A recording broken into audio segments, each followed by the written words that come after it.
Hi, good morning students. How are you all? I am your assistant educator, Mr. Izzuddin Kapadia. Welcome to Daloda Public School online classes.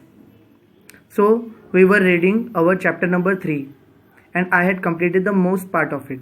Let us first revise our chapter 3, what we had done before, and now we will move further. Okay? So dear student, in last lecture we had seen two things, what is weather and what is climate. क्या पढ़ाया था मैंने आपको? Weather क्या होता है? At a given place and at a particular time the degree of temperature, wind, amount of humidity in air and rainfall determine the weather. एक प्लेस पर, एक पर्टिकुलर प्लेस पर, एक पर्टिकुलर टाइम पर टेम्परेचर कितना है, विंड, ह्यूमिडिटी इन एयर, हवा में नमी कितनी है, और रेनफॉल, ये चार चीज़ क्या डिटरमाइन करती है कि वेदर है. ठीक है. और अगर यही चीज़ लॉन्ग टाइम तक चल जाए, climate is the average of weather condition for a long period. जो वेदर के जो चार कंडीशन अपन देखे ना, अगर ये चार कंडीशन लॉन्ग टाइम तक कंटिन्यू होते हैं तो वो क्या बनाते हैं? क्लाइमेट. तो ये हमने डिफरेंस पढ़ा था लास्ट क्लास में वेदर एंड क्लाइमेट के बीच में. ओके. फिर हमने देखा था factor that determine climate. Climate को क्या चीज़ डिटरमाइन करती है कि सबसे पहले देखा था हमने distance from the equator. Equator means sun से उसकी दूरी कितनी है, मतलब अगर उसकी रेस एकदम सीधी पड़ रही है तो वहाँ पे गर्मी ज़्यादा होगी, और वहाँ पे अगर वर्टिकल रेज है,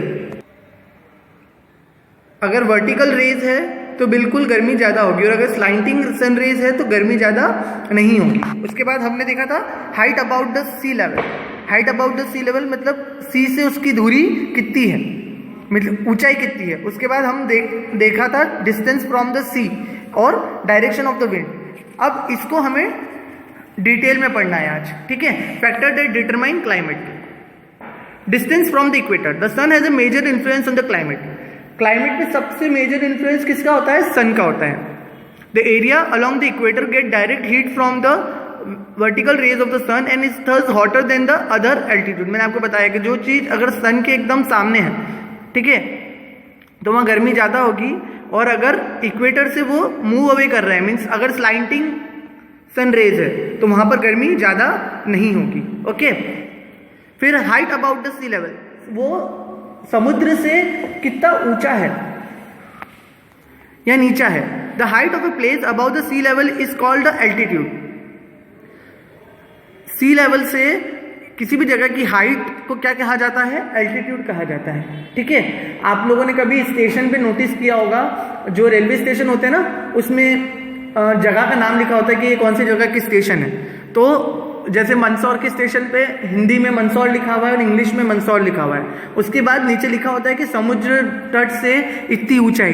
ठीक है. तो वो जो समुद्र तट से इतनी ऊंचाई क्या बताता है कि एल्टीट्यूड कितना है, वो समुद्र तट से कितना ऊंचा है. The higher we go the cooler it gets. जितना हम समुद्र तट से ऊपर की तरफ जाते हैं उतना वो कूलर हो जाता है. ठीक है. Place located at the higher altitude are cooler than a place located at the lower altitude. मैंने आपको लास्ट लेक्चर में भी समझाया था कि मुंबई एकदम समुद्र के पास है तो वहाँ पे गर्मी ज़्यादा लगती है, वहाँ पर उमस ज़्यादा रहती है, और मंदसौर समुद्र से दूर है तो यहाँ पर इतनी ज़्यादा गर्मी नहीं लगती जितनी मुंबई में लगेगी. ठीक है. यहाँ का थोड़ा मौसम ठंडा रहता है, थोड़ा कूलर है. For example Bengaluru and Chennai are the almost the same altitude. Bangalore और चेन्नई दोनों लगभग सेम एल्टीट्यूड पे है, but Bengaluru is much cooler than Chennai because it is about 3100 feet above the sea level, while Chennai is located almost at the सी.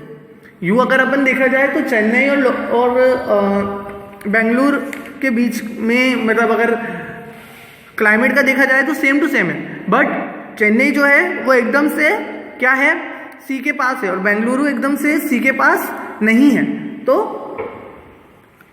चेन्नई में गर्मी ज़्यादा है और बेंगलुरु में कम है. डिस्टेंस फ्रॉम द सी. अब समुद्र से दूरी भी क्लाइमेट को डिटरमाइन करती है. ये सब चीज़ें हम क्या पढ़ रहे हैं कि क्लाइमेट्स कैसे डिटरमाइन होता है, कि कौन सी जगह का क्लाइमेट है वो कैसे डिटरमाइन होता है. तो सबसे पहले हमने देखा कि इक्वेटर से उसकी कितनी दूरी है. आपका जो शहर है या आपका जो स्टेट है वो अगर इक्वेटर के पास में आ रहा है, ठीक है, इक्वेटर मैंने आपको फर्स्ट चैप्टर में समझाया था कि अर्थ में के मिडिल में जो पार्ट है वो इसको इक्वेटर कहते हैं। तो अगर आपका पूरे अर्थ में आपका जो शहर है या आपका जो प्रदेश है वो इक्वेटर के एकदम पास आ रहा है, इक्वेटर पे ही आ रहा है, तो आपके यहाँ गर्मी ज़्यादा होगी। और अगर इक्वेटर से दूर है, आपके डायरेक्ट सन रेज नहीं पड़ती, स्लाइंटिंग रेज पड़ती है, तो वो वहाँ पर गर्मी ज़्यादा नहीं होगी। उसके बाद हमने देखा कि समुद्र से दूरी, जितना समुद्र के पास है उतनी गर्मी ज़्यादा, जितना दूर उतनी गर्मी कम। अब डिस्टेंस फ्रॉम द सी, अभी यहाँ हमने ऊंचाई देखी है, अब हम दूरी देखेंगे। Place closer to the sea are neither very hot nor very cold, where the place far away from the sea are extreme climates. Delhi is very cold in winter and very hot in summer because it is far away from the sea coast. देखो अब आपको एक confusion होगा कि sir यहाँ आप तो पहले हाइट डिस्टेंस दूरी बता रहे हो, यहाँ हाइट, तो हाइट मतलब ऊंचाई, कि आप समुद्र से कितने ऊंचे हो, ठीक है। अगर समुद्र से आपकी ऊंचाई ज़्यादा नहीं है तो आपके यहाँ गर्मी ज़्यादा है, और अगर आपके समुद्र से ऊंचाई ज़्यादा है आपके यहाँ तो आपके यहाँ गर्मी ज़्यादा नहीं होगी। अब यहाँ पे दूरी की बात हो रही है, वहाँ ऊंचाई की बात हुई, यहाँ दूरी की बात हो रही है। Places closer to the sea are neither very cold hot nor very cold, जो समुद्र के एकदम पास है वो ना ज़्यादा गर्म है ना ज़्यादा ठंडे है। Where place far from the sea are have extreme climate, और जो एकदम दूर होते हैं वहाँ पे गर्मी भी एकदम ज़्यादा पड़ती है, वहाँ सर्दी भी एकदम ज़्यादा पड़ती है, ठीक है। देखो हाइट क्या बता रहा है, हाइट में आपको ये बताया है कि ऑल टाइम के लिए, और यहाँ आपको पर्टिकुलर क्लाइमेट कैसा रहेगा, मतलब ज़्यादा रहेगा, गर्मी ज़्यादा रहेगी, गर्मी कम रहेगी। यहाँ मतलब ऐसा कह रहे हैं कि ऑल टाइम ही आपको ज़्यादा गर्मी लगेगी, और यहाँ पे बता रहे हैं कि ये वाला सीजन या तो एकदम ही ज़्यादा होगा या एकदम ही कम होगा, ठीक है। So Delhi is very cold in winter and very hot in summer because it is far away, मतलब वहाँ पे जो सीजन आएगा ना वो सीजन एकदम ही ज़्यादा होगा। अगर आप समुद्र के पास हो तो वो सीजन का इतना इफेक्ट आपके यहाँ नहीं होगा। जैसे आप समुद्र के पास चेन्नई है, तो चेन्नई में जो सीजन आएगा तो वो सीजन का इफेक्ट एकदम ज़्यादा नहीं होगा, ठीक है। या तो और अगर आप समुद्र से दूर है सपोज भोपाल, तो भोपाल में या तो गर्मी जब पड़ेगी तो गर्मी एकदम ही ज़्यादा पड़ेगी और सर्दी एकदम ही ज़्यादा पड़ेगी। यहाँ पर चेन्नई में गर्मी एकदम ज़्यादा नहीं पड़ेगी और सर्दी भी एकदम ज़्यादा नहीं पड़ेगी। और हाइट क्या बता रही है कि वहाँ पर ज़्यादातर टाइम क्या रहेगी, गर्मी ही रहेगी। अब आपको डिफरेंस समझ में आ गया क्या कहना चाह रहा हूँ मैं।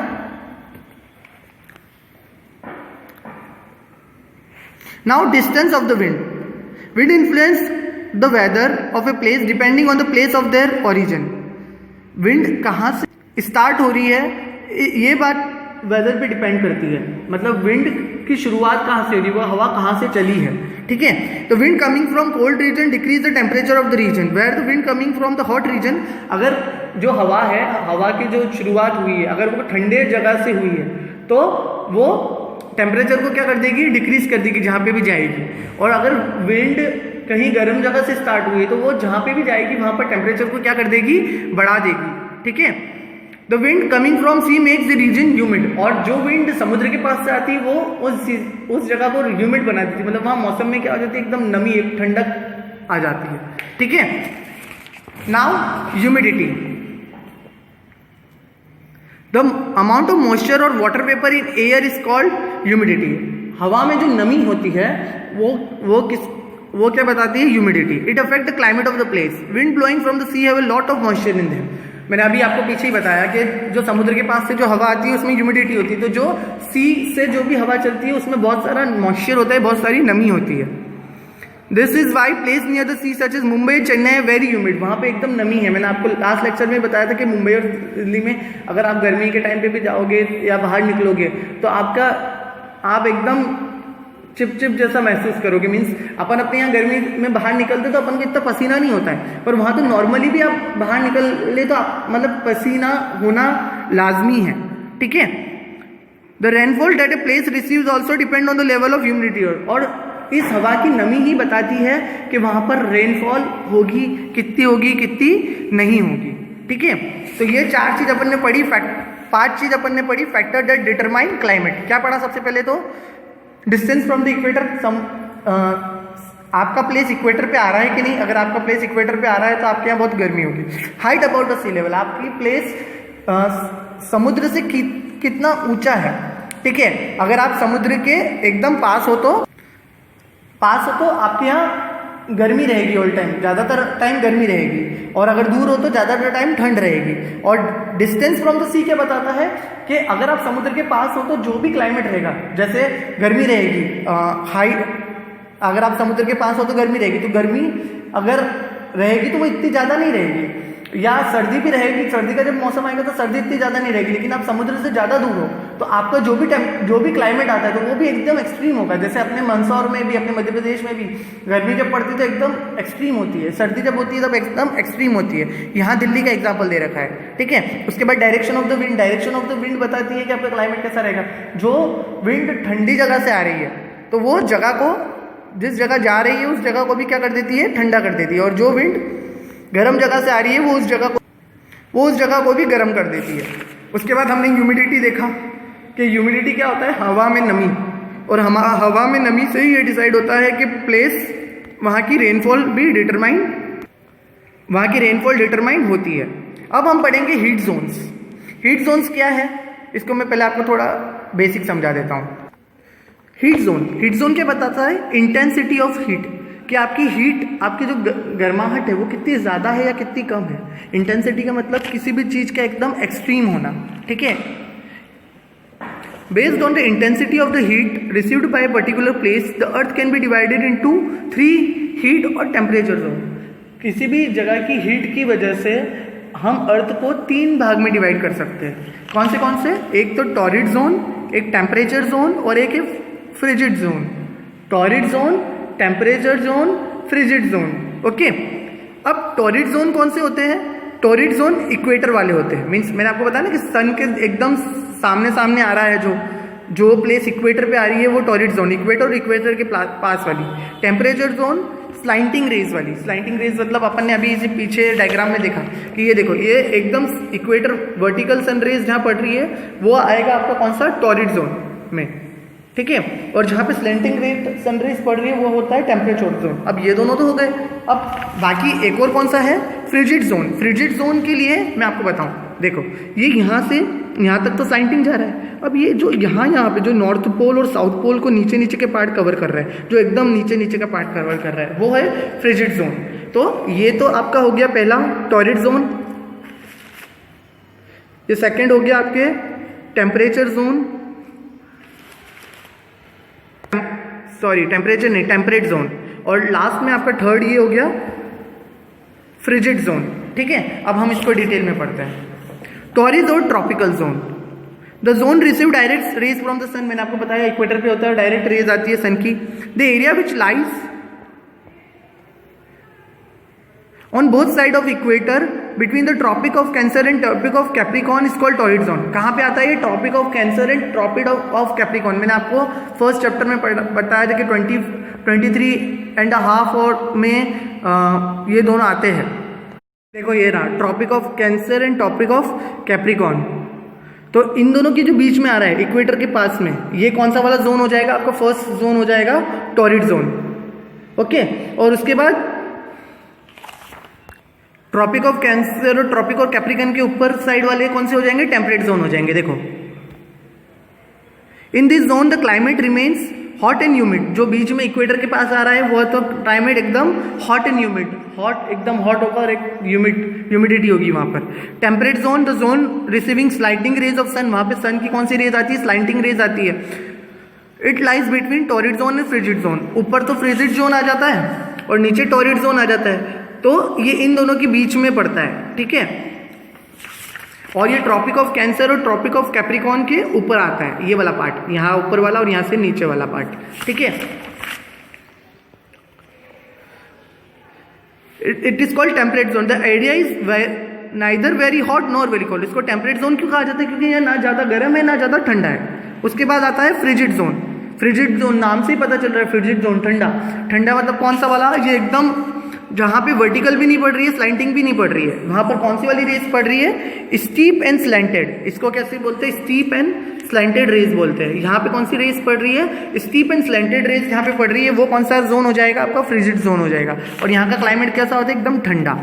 The zone receive steep and slanted rays of the sun the area which lies between the Arctic Circle and North Pole in the northern hemisphere and Arctic Antarctic Circle and the South Pole, जो North पोल और south pole के area को cover कर रहा है और Arctic और Antarctic circle के वहाँ पे आता है, वो वाला पार्ट कौन सा हो जाता है आपका? फ्रिजिड जोन हो जाता है। And frigid zone is extremely cold through out the year, और वो बिल्कुल कैसा रहता है? कोल्ड होता है। तो इस चैप्टर में अपन ने मेनली 3 चीज़ें देखी। कौन सी? एक तो वेदर और क्लाइमेट के बीच में डिफरेंस, एक तरह का टेम्परेचर, अगर बहुत वेदर क्या होता है, एक तरह का टेम्परेचर, उसमें 4 चीज़ होती है, टेम्परेचर, विंड, ह्यूमिडिटी और रेनफॉल। अगर यही चीज़ बहुत समय तक कंटिन्यू कर जाए तो वो क्लाइमेट बना देती है। क्लाइमेट को 5 चीज़ डिटरमाइन करती है। सबसे पहले तो डिस्टेंस फ्रॉम द इक्वेटर, उसके बाद आपकी समुद्र से कितनी दूरी है, मीन्स कितनी हाइट है आपकी, उसके बाद डिस्टेंस, दूरी, उसके बाद डायरेक्शन ऑफ द विंड, आपकी विंड की डायरेक्शन और ह्यूमिडिटी। उसके बाद हमने हीट जोन में 3 जोन पढ़े। हीट जोन क्या होता है? इंटेंसिटी ऑफ हीट, आपके यहाँ पर गर्माहट कितनी है, हीट कितनी है। उसमें 3 तरह के जोन होते हैं, एक तो टॉरिड जोन, एक टेम्परेट जोन और एक फ्रिजिड जोन। टॉरिड जोन का आता है इक्वेटर पे आता है, और यहाँ का टेम्परेचर कैसा होता है? Heat, extremely hot. यहाँ पर neither too hot nor too cold.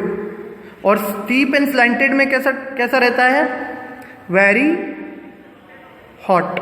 Okay, understood? So ये हमारा चैप्टर वेदर एंड क्लाइमेट खत्म हो गया है। ओके, अब नाउ आई नो आप अच्छे से देखेंगे, और संडे को मैं आपका एक शॉर्ट टेस्ट लेने वाला हूँ। मीन्स पर्टिकुलरली मैं किसी भी बच्चे को फ़ोन करके उससे चैप्टर 1 और चैप्टर 2 के ओरली क्वेश्चन पूछ सकता हूँ। तो आप लोगों को चैप्टर 1 और चैप्टर 2 को अच्छे से याद करना है। नेक्स्ट लेक्चर में हम इस चैप्टर के new words, exercise and question answers देखेंगे। Okay, till then goodbye, take care, have a nice day.